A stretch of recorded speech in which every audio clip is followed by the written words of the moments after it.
Muy buenas. Hoy vamos a hablar en el curso de ética profesional, vamos a hacer una disertación sobre bioética y ecoética. Vamos a hablar sobre reflexiones sobre las responsabilidades con la tierra. Bueno, quiero empezar repasando algunos conceptos básicos, ¿no? Entonces, repasando el concepto de ética, que es un tipo de saber que nos invita a actuar racionalmente.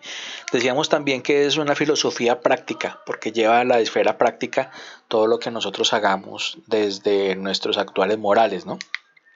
También vamos a hablar acerca de la moral, que habla de la forma en que las personas refieren a una cantidad de conductas y valores que hacen referencia a comportamientos normales y habituales de una comunidad. Recuerden que la moral inicialmente se relacionaba con Dios, pero no necesariamente tiene que ver con Dios, ¿cierto? Simplemente es un conjunto de valores y virtudes de la conducta de las personas cuando viven en comunidades, ¿cierto? Entonces acá es una cuestión. Y cuando hablamos de valores, perdón, me devuelvo, decimos de que estos valores son particulares a cada cultura, son objetivos y se pueden comprobar. Entonces aquí es donde nosotros decimos que los valores, por ejemplo, de los pijao, por ejemplo, cuidar sus semillas ancestrales, esas fotos que ven ustedes ahí, son semillas pijao, de razas de semilla pijao, ese blanco es un maíz que le dicen clavo, el de atrás es un maíz que le dicen guacamayo, ¿cierto? Son razas de maíces de allá. Entonces, el por qué los motiva a ellos a cuidar las semillas de esa forma, pues sus valores, ¿no? Es una forma como de preservar su identidad, a preservar su territorio, y eso también lo llena como de mucha fuerza también. Bueno, ahora sí hablemos qué es bioética. Nosotros hablamos de bioética, realmente tenemos que entender primero que la bioética pretende dentro de una de las cosas, dentro del fundamento epistémico que tiene que ver, es el respeto a la naturaleza y a la diversidad viva, ¿cierto? Inicialmente la bioética surge como una necesidad para responder y tratar algunos conflictos que sucedían en la vida sobre algunos hechos humanos hacia el entorno, ¿cierto? Más adelante les voy a explicar de qué forma. Entonces acá es donde de una u otra forma se empieza a reflexionar al respecto de las cosas que nosotros hacemos para con la vida y qué consecuencias tiene. Entonces, primero entendamos que la bioética es una palabra que surge desde 1900 y pico. Este señor, 1926, Fritschard, era un señor que era pastor protestante. Este señor también era teólogo, filósofo, educador y nació en una ciudad que se llama Hall an der Saal.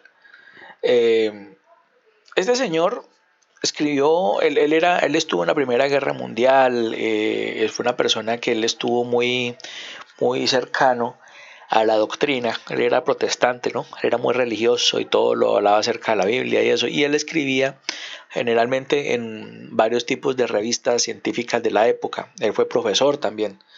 Entonces él escribió un artículo en 1926 donde habló bioética en el artículo Ciencias de la Vida y la Moral. O sea, yo no voy a traducir eso porque es impronunciable para mí, pero acá les cuento la historia cuál fue de lo que él escribió. Entonces resulta que este señor, resulta que en esa época había como una fuerza muy grande de las artes líricas como tal. Entonces allá no había cine en esa época. Bueno, sí había cine, pero pues no era como que conocemos hoy en día. Y la gente prefería ir al teatro, ¿cierto? Entonces allá la ópera. Acuérdese que en esa época a los alemanes les gustaba mucho esta ópera fuerte, dramática, tipo Wagner, de Braca, era una cosa así fuerte, con muchos metales, muchos sonidos muy contundentes. A diferencia de la ópera y la opereta del sur de Europa, que era mucho más melódica, con más cuerdas, no tenía tanto metal, bueno, etc. Entonces, él hablaba acerca de una ópera que se llama Parsifal. En Parsifal, el hombre cuenta la historia de un muchacho al que le regalan un arco, ¿sí? Entonces está chicaneando su arco con los amigos por todo el campo y en esas tira una flecha y mata a un cisne. ¿Sí? Entonces pues, alguien le dice, ay, ¿usted por qué es así de malo? Que mire, que ese pajarito que le hizo, que bueno, etcétera. Bueno, ahí se arma el bonche, entonces el hombre pues se cuestiona el hecho de haber matado a ese ave, entonces ya comienza a hacer una disertación a partir de ahí. Entonces, acerca del cuidado de la naturaleza, la relación que existe entre el ser humano y los demás seres vivos. Entonces, ese fue el aporte de Frillar en este momento. Entonces, a partir de esa obra, pues hace una reflexión muy profunda. Y eso fue, pues en una época tuvo su fortaleza, ¿no? Más adelante, en el 70 y pico, 78, si no estoy mal, llega este señor Van Rensselaer Potter, que a pesar de tener apellido de mago, nada que ver con Harry Potter. Es un señor que él era una persona muy interesante porque él escribió un libro que se llama Bioethics, Bridge to the Future. En esa época no se conocía nada del escrito de Frillar porque pues no había internet, no había una bibliotecología fuerte, bueno, una cantidad de cosas. Entonces pues miren que este señor casi muchos años después, casi 70 años después, 50 años después, perdón, lanza una teoría muy similar a la de Frillar. Lo chévere es que Potter plantea una idea muy similar, pero mucho más madura, ¿cierto? Porque a pesar de que la filosofía de esa época era más intensa y tenía otros enfoques diferentes, Potter era la corriente utilitarista. Entonces él decía que la bioética es el esfuerzo de usar las ciencias al servicio de la vida. Hay un dato interesante acá. Resulta que como eticistas, importantes alumnos de Potter, está un señor que se llama Aldo Leopold. Aldo Leopold fue un personaje que escribió, él fue ingeniero agrónomo, también fue ingeniero. El hombre escribió un libro que se llama Una ética para la tierra. Ese libro lo encuentran en la biblioteca, inclusive creo que se encuentra para descargar en internet. Entonces este librito fue escrito por un estudiante de este señor Potter. Este señor Aldo Leopold fue el precursor del sistema de guardaparques de los Estados Unidos. Entonces fue una persona muy importante en su época. Él por allá en los 70, en los 60 se escribió una cantidad de libros muy interesantes. Revísenlo, es un autor muy chévere a los que les gusta el ambientalismo moderno, ¿no?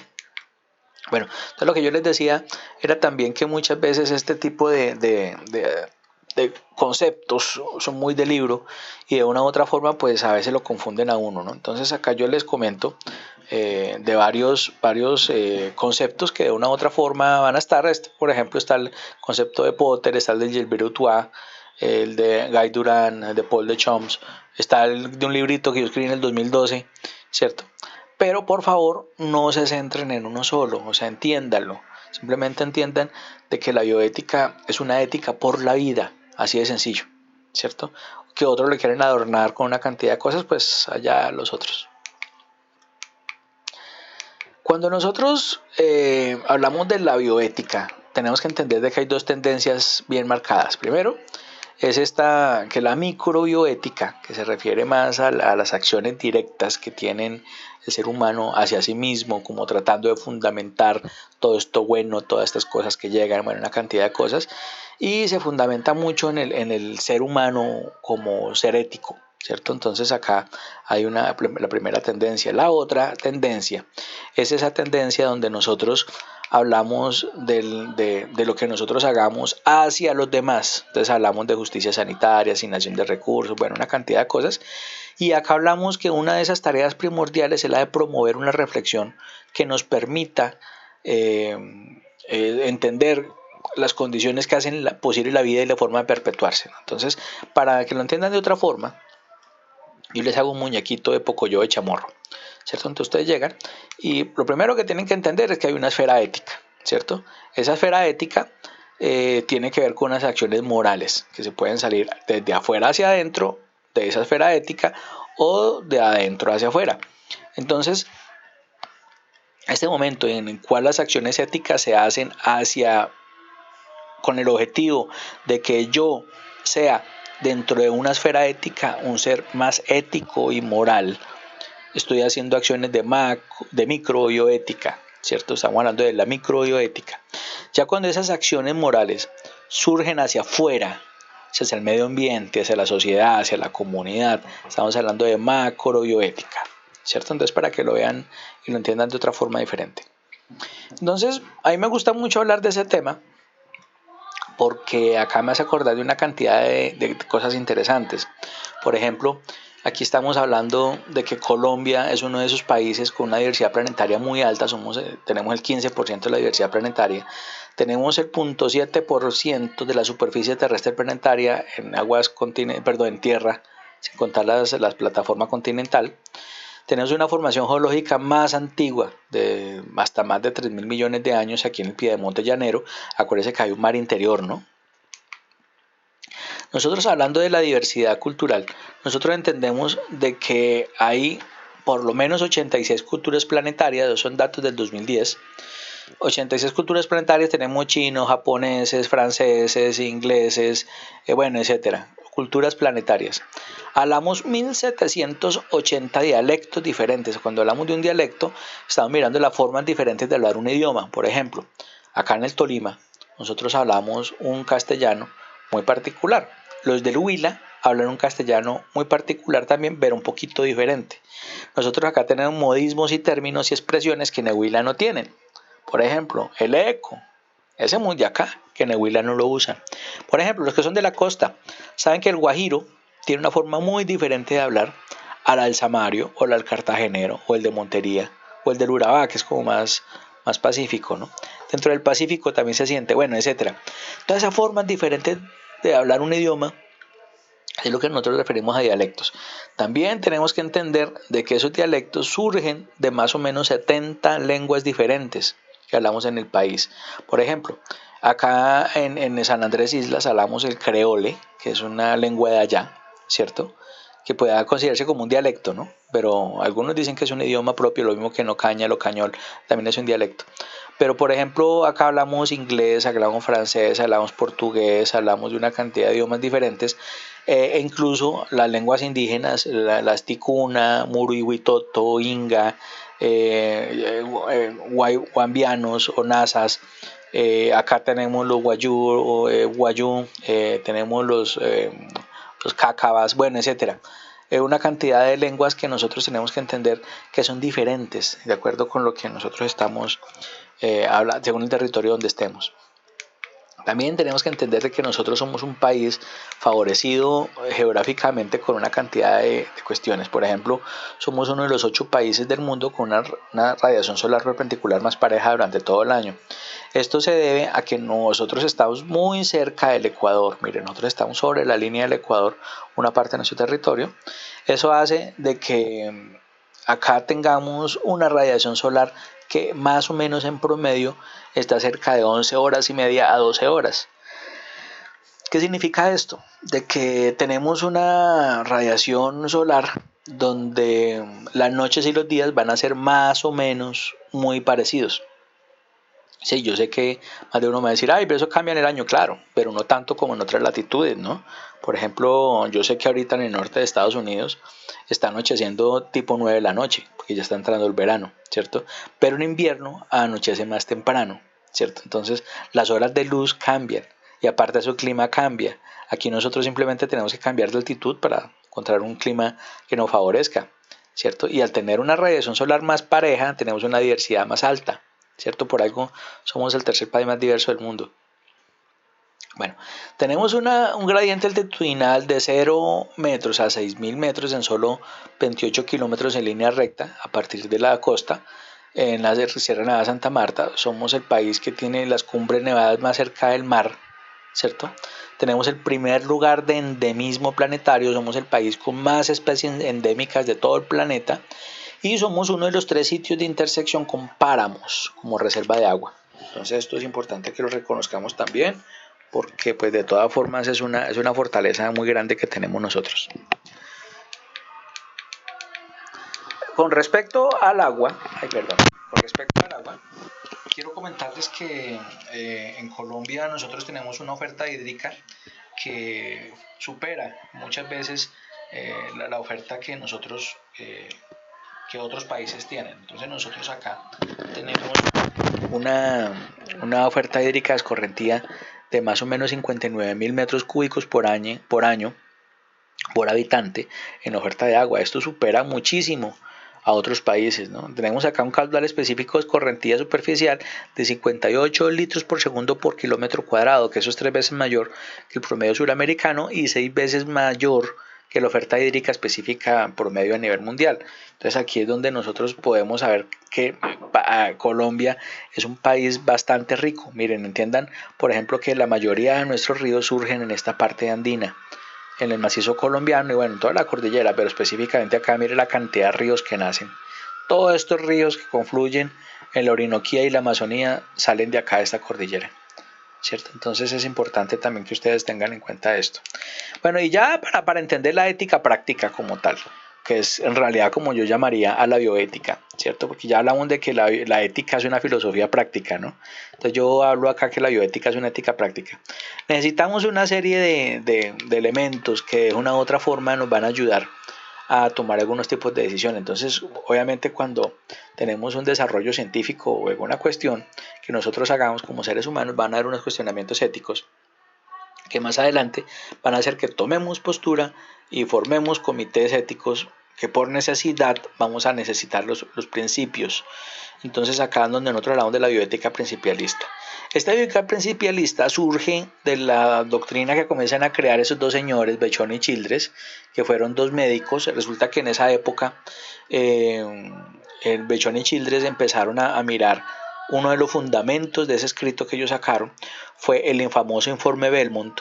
El informe Belmont lo sacan a finales de los 70 unos congresistas de los Estados Unidos que comenzaron a discutir una serie de situaciones éticas que sucedieron allá, en los cuales plantearon tres principios, ¿no? Plantearon el principio de la autonomía, la justicia y la beneficencia. Más adelante Bechón y Childress en la séptima edición de este libro le colocaron el principio de la no maleficencia. En la séptima edición fue cuando hicieron esto, pero fueron parte de los fundamentos, ¿cierto? Entonces también en este libro, como les decía, al basarse en este informe Belmont, que fue una cosa que hicieron basándose en algunos atropellos que hacían los médicos con comunidades vulnerables, por ejemplo como los negros de Tuskegee o los niños en un hospital en Nueva York con síndrome de Down.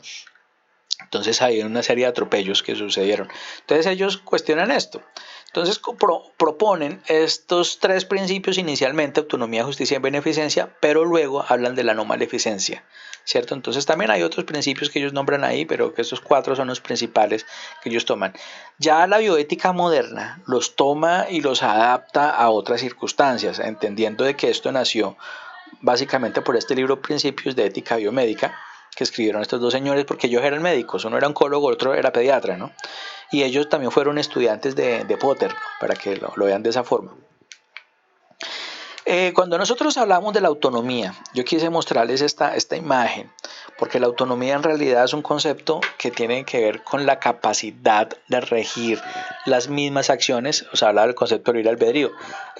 Yo quise colocar estos dos mapas para que ustedes lo vean, de pronto hablando de diferentes situaciones. Por ejemplo, miren ustedes, acá yo hago el cuestionamiento en esa viñetica negra con letras blancas, donde digo que muchas veces las multinacionales no le informan a los agricultores sobre los peligros que generan el uso de las tecnologías que ellos venden, ¿cierto? O se les engaña con información incompleta, o simplemente no se permite que intervengan en las decisiones que toman unos con respecto al uso de la tierra, bueno, etcétera.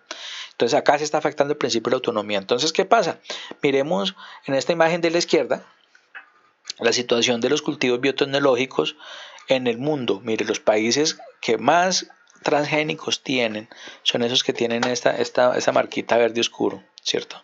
Entonces acá los países que menos transgénicos tienen son esos países que están en clarito, ¿cierto?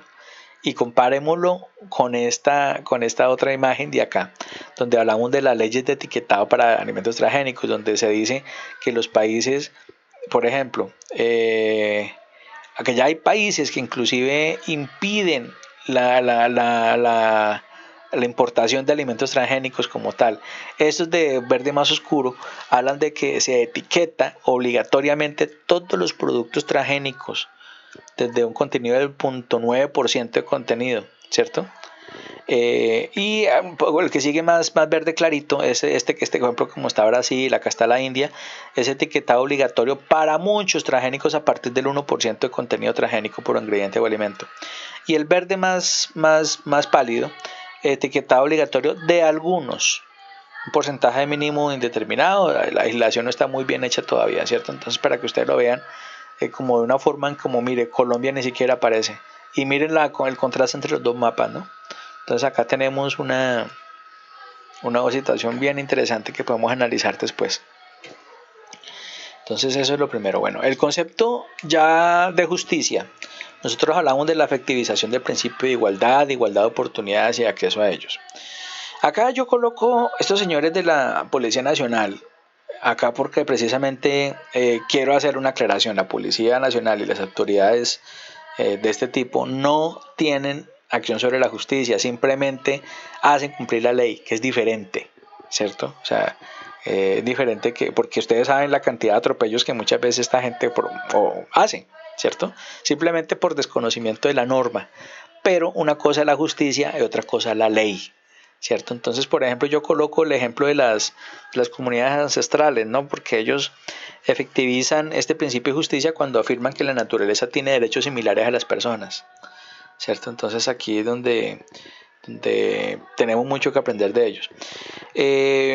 Como ejemplo, colocaba que si los gobiernos no aportan soluciones de manera equitativa o justa para quienes viven de la tierra, o se discriminan regiones o territorios por su origen racial, étnico, cultural, no se está cumpliendo el principio de justicia. Mire, por ejemplo, lo que sucede con estas regiones apartadas ahorita con este cuento de la pandemia, que no les están efectivizando recursos, por ejemplo, a los hospitales en Leticia o en el Pacífico colombiano o en sitios de la selva, no le están otorgando camas o trajes de protección, alguna cosa, pero sí le dan trajes de protección antimicrobianos y trajes estériles a soldados.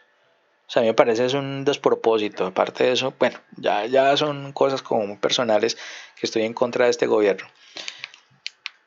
Bueno, entonces también el otro principio es la no maleficencia. Entonces acá yo les digo que cuando uno habla de no maleficencia estamos hablando de no hacer el mal. Sería el juramento hipocrático, ay qué pena. Sería el juramento hipocrático donde no se le debe dar nada al paciente que lo dañase.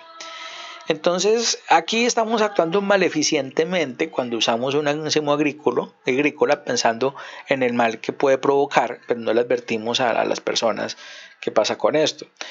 Otro ejemplo es el usar semillas transgénicas, a pesar de ser más fáciles de usar, porque pues ustedes saben que las semillas nativas requieren un cuidado más fuerte, más específico, a pesar de ser más productivas, bueno, una cantidad de cosas.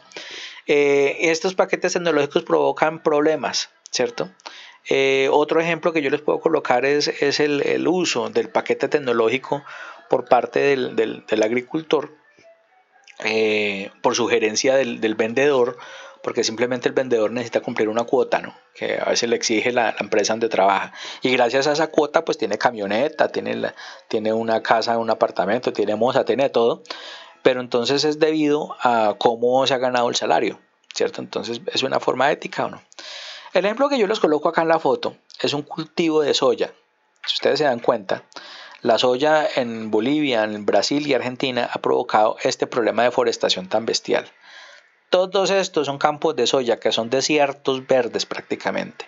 Ustedes saben que para cultivar soya, pues los que saben del asunto, saben de que el suelo de la selva es muy pobre, no es tan fértil como por ejemplo otro tipo de suelos. Entonces acá tienen que hacer una cantidad de adiciones, adendas químicas para poner a producir eso en un paquete tecnológico. Inclusive hay carreteras que entran y sacan los insumos y sacan la soya, ¿cierto? Y esto que hay alrededor es selva, todo esto es selva, ¿cierto? Entonces imagínense, esto es deforestación. Entonces todos los productos que tengan soya hoy en día son culpables de esto, ¿cierto? Entonces, para que pensemos un poquito, hay otros tipos de plantas. Mire, compañeros, yo sé que la mayoría de ustedes son agrónomos, bueno, casi todos o todos, y hay que entender de que el ser humano ha domesticado muchas plantas para producir alimentos y muchas otras para la industria, ¿cierto?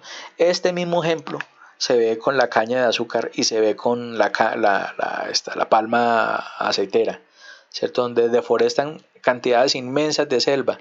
Cuando yo me pongo a pensar una cosa, la mayoría de esa soya que se está usando ahí ni siquiera va para la industria alimentaria de las personas, va para la industria para alimentar animales o para la industria, ¿cierto? Entonces a mí me parece un despropósito sembrar algo que no me va a comer. digo, no, pues, o que no voy a usar directamente, ¿no? Fuera madera, fuera fibras, fuera otro tipo de cosas. Entonces hay que pensar un poquito en esto. Y el concepto de beneficencia, y al final es hacer lo correcto, ayudar, ser benéfico.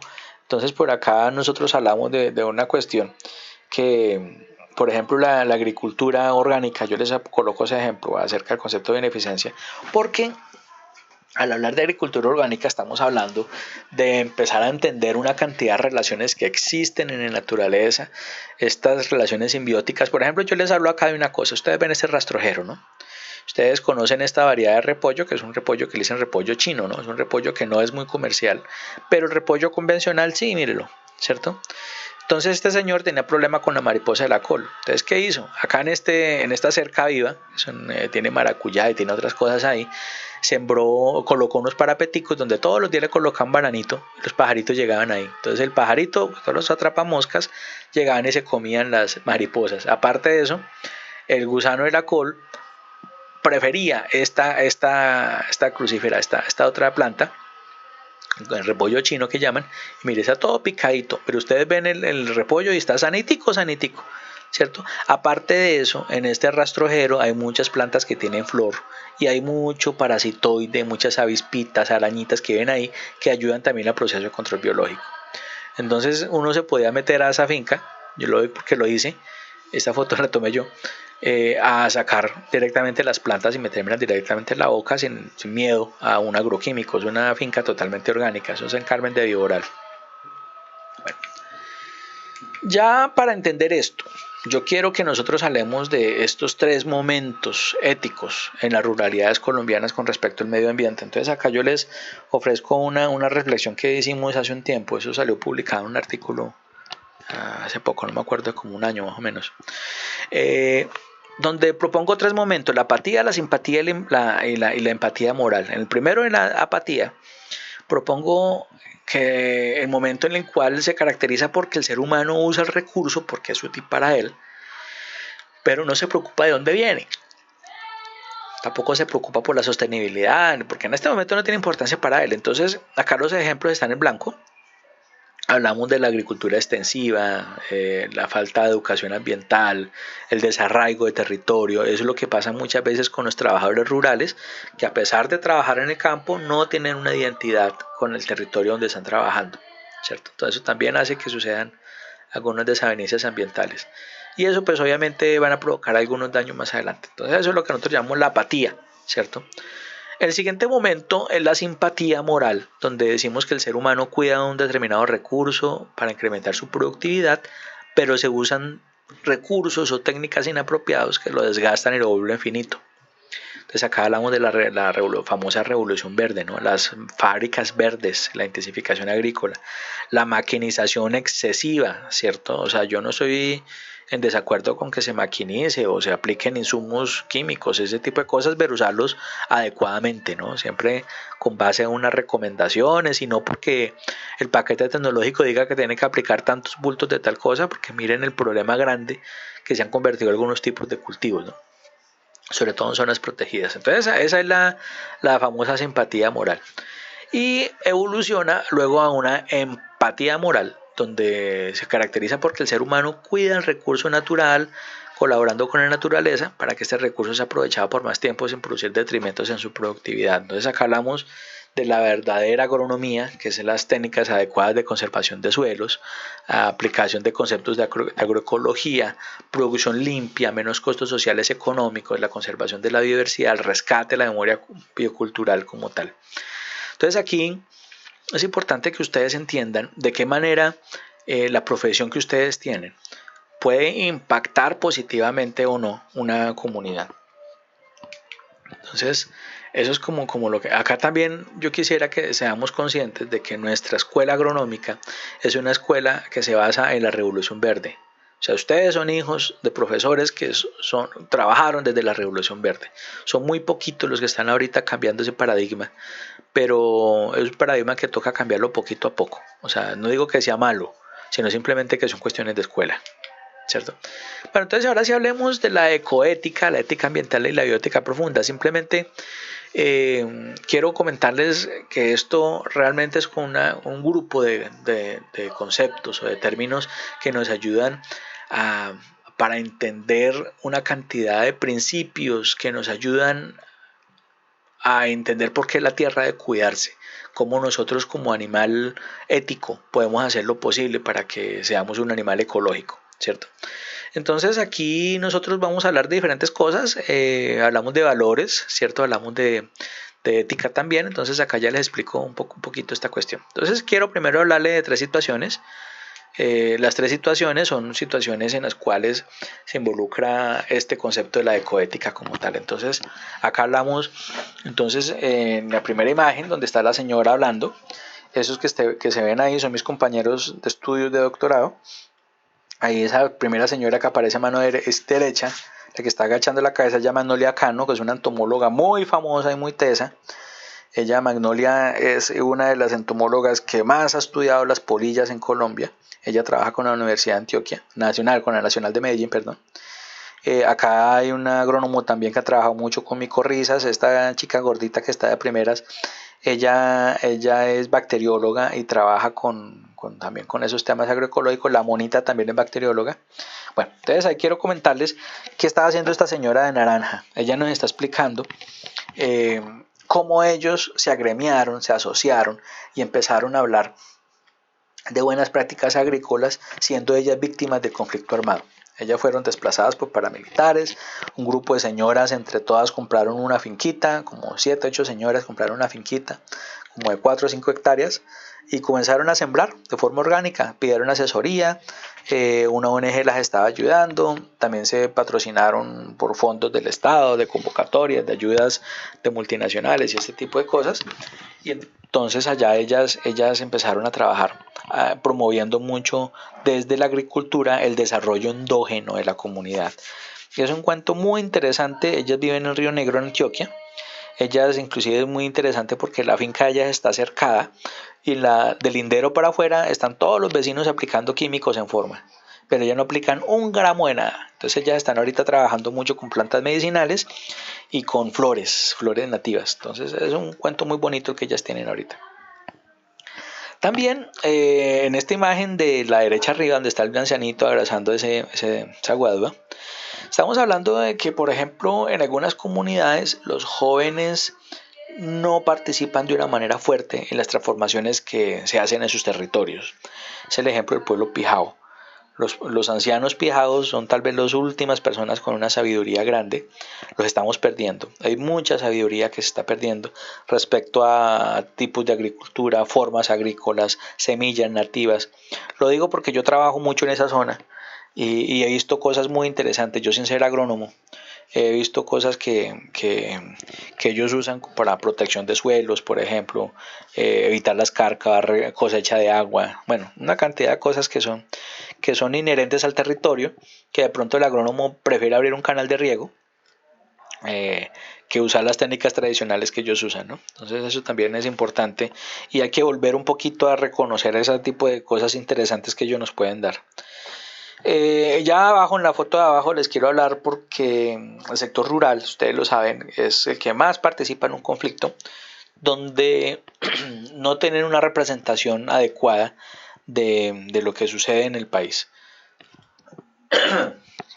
Entonces acá es donde nosotros podemos entender que muchas veces nosotros somos un país con un 90% de zonas rurales y salvajes y solamente un 1% es dueño de esas tierras rurales. Entonces es una desproporción bastante grande, o sea, un 1% de la población es el dueño de casi el 90% de las tierras cultivables en Colombia. Es muy triste. Bueno, entonces hablemos de los fundamentos de la coética. Todo se centra en un cuento que se llama la ecosolidaridad. Entonces yo acá les hablo de una serie de elementos, ¿cierto? Yo no quiero recitarlos porque pues quedaría muy feo leer la diapositiva, pero simplemente quiero darles a entender de que cuando nosotros hablamos de ecosolidaridad, estamos hablando prácticamente a una cantidad de situaciones en las cuales la solidaridad que tenemos al entender el concepto de que debemos también procurar reconocer la diferencia con los demás, a reconocer que no estamos solos, estamos siendo solidarios, ¿cierto? Entonces acá por eso hablamos de la causa ecológica de la humanidad, hablamos de que muchas veces los países pobres pueden aportar mucho a los países ricos, ¿cierto? No solamente en términos económicos, en tipos de commodities o en captura de carbono o en agua, ¿cierto? Hablamos del derecho de las demás especies a vivir, ¿cierto? Ninguna especie tiene más derecho a otra que vivir, a pesar de nosotros ser una especie dominante, pues igual tiene derecho a vivir una plaga, ¿cierto? ¿Cierto? Pero obviamente cuando me hace daño, pues se elimina. Muchas veces tenemos que sacrificarnos por cosas chiquitas en nuestra comunidad para hacer cuestiones más grandes a favor del medio ambiente. Por ejemplo, ahorrar agua es un sacrificio, por ejemplo. El no botar la basura en sitios o en momentos inadecuados. El solo hecho de reciclar para muchas personas es un esfuerzo grande. Entonces, estos son sacrificios que nosotros hacemos para reconocer esto. Y el reconocimiento del derecho a que los demás que vienen detrás de nosotros puedan disfrutar de este tipo de elementos. Entonces, la ecosolidaridad se fundamenta permanentemente en estos 5 aspectos primordiales y también en unos principios que nosotros hablamos de los principios de la ecoética, donde el primero que vamos a entender es el biocentrismo, ¿no? El biocentrismo habla de que el ser humano es un animal de tantos, o sea, las diferencias con los demás animales es algo cualitativo, es algo solamente que tiene otros niveles. Entonces acá nosotros al ser un animal más sobre el planeta tenemos los mismos derechos que tienen esos pajaritos que están volando ahí. Hablamos de la ecodependencia. Todos los seres vivos tienen un valor por sí mismos. Entonces aquí es donde esta dignidad natural se apareja en toda expresión de la vida. Acá decimos de que todos los seres vivos tienen una dignidad, tienen un lugar, tienen un valor por sí mismos, ¿cierto? Y eso tiene que aparejarse a toda la existencia de la vida, perdón. Otro principio es la conservación. Entonces, acá hablamos de que precisamente se refiere al concepto de cuidar, de proteger. Muchas veces hablamos de preservar, ¿cierto? Hacia un futuro, hacia lo que vamos a tener más adelante. Entonces acá es donde nosotros hablamos de que muchas veces esta biodiversidad funcional que se asocia con los agroecosistemas, estoy colocando el ejemplo de las aves, por ejemplo, cuidándolas a ellas podemos hacer de que estos agroecosistemas sean más sostenibles, por ejemplo. Entonces miren ustedes de que siempre que se asocia agricultura o ganadería van a estar presentes las aves, siempre, siempre, siempre. Una cosa es que los métodos de cultivo pues sean afectados algunas veces por algunas plantas algunas aves que puedan comerse las plantas o los procesos, pero entonces eso ya es de manejo, ¿no? Entonces hay formas de hacer para que los animales no interfieran en esto, pero son importantes porque muchas veces se están manejando unos conceptos que aplicamos desde otras áreas de la ciencia, por ejemplo el concepto One Health, donde se habla de que si nosotros tenemos un ecosistema sano con personas sanas y animales sanos, entonces vamos a tener un equilibrio, ¿cierto? Entonces acá nosotros hablamos de que un ecosistema sano tiene que tener animales sanos, plantas sanas, comunidades sanas, ¿cierto? Entonces también habla mucho de esto. Hablamos del respeto a la existencia de todas las especies, como uno de los principios de la coética también. Se dice que el respeto a la vida humana no se puede cumplir sin el respeto con los demás seres vivos. Yo coloco el ejemplo acá de antropomorfizar los animales, o sea, atribuirles características humanas a algo que no lo es. ¿Cierto? Es una forma aberrante de maltrato. Cuando nosotros cazamos un animal que extraemos de la selva para improntarlo con una perrita, ¿cierto? Para que la mamá de esta miquita pudiera estar con esa perrita, tuvieron que haber matado a la mamá, ¿cierto? Entonces a veces dicen, ay, tan bonito el animalito, qué tal cosa, pero no conocen la historia que viene detrás, ¿no? Otro principio, hablamos del bienestar común y la preocupación por el bienestar de las generaciones futuras. Entonces acá, en donde nosotros hablamos de que nosotros necesitamos un ambiente sano, donde nuestro deber como habitantes es no destruir o desperdiciar lo que nos da, para que las demás generaciones tengan donde también poder disfrutar de esto. Ustedes ven en la imagen ahí un trabajo que estamos haciendo con unos niños en un resguardo, esto fue en el Arquito, en el resguardo del Arquito, donde Chechilarco, allá en Coyaima, donde los niños están escuchando unas historias que se hicieron con base a la cosmogonía de ellos, de los indígenas Pijao, donde les contamos unas historias hablando de educación ambiental, del manejo de las semillas, bueno, una cantidad de cosas. Y fue muy bonito porque los niños de una u otra forma empezaron a entender o empiezan, ya saben muchas cosas, qué es lo que sucede en su entorno. Y ellos como indígenas se van apersonando mucho de esa cuestión. Entonces ya estoy seguro de que estos muchachitos de una u otra forma, cuando vuelvan a ver cuestiones que no son de su territorio, que son lesivas para su territorio, van a pensar.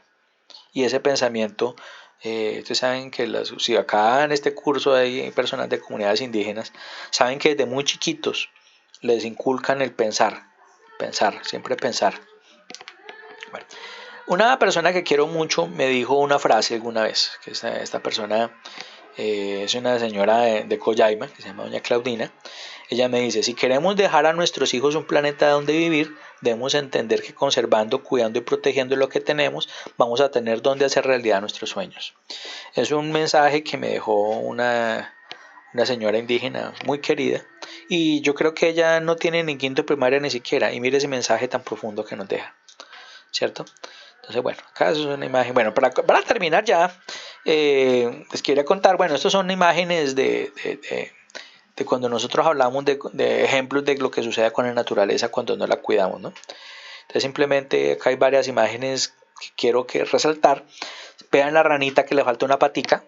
Es una ranita que la capturamos, eso estaba en una salida de campo con unos colegas, y la capturamos en un momento en el cual no teníamos permiso de colecta. Entonces simplemente llegamos, cogemos la foto, le tomamos la foto y soltamos el animal. Si hubiéramos tenido permiso de colecta, seguramente lo hubiéramos colectado y hecho un análisis ecotoxicológico para ver qué pasaba, porque no fue la única ranita que encontramos que le faltaba una patica. Yo inicialmente pensé que era un predador que le ha arrancado la pata, pero después nos dimos cuenta de que había un lote grande. O sea, caminamos algunos metros cerca de una rosal, caminamos algunos metros y encontramos más ranitas al que faltaba la misma patica. Entonces llegamos a la conclusión, cerca de una rosal, ustedes saben los químicos que le echan a una vaina de estas, le faltaba una patica, la misma patica. Entonces se debe a efectos teratogénicos de los agroquímicos que le aplicaban ahí. Bueno, también en esa época estaban construyendo la variante de Ibagué, entonces también es posible que los hidrocarburos, el NEME y esas cosas que echan a la carretera también han afectado. Pero esto ya es una cuestión crónica, ¿cierto? Ya es una cuestión que va de generación en generación.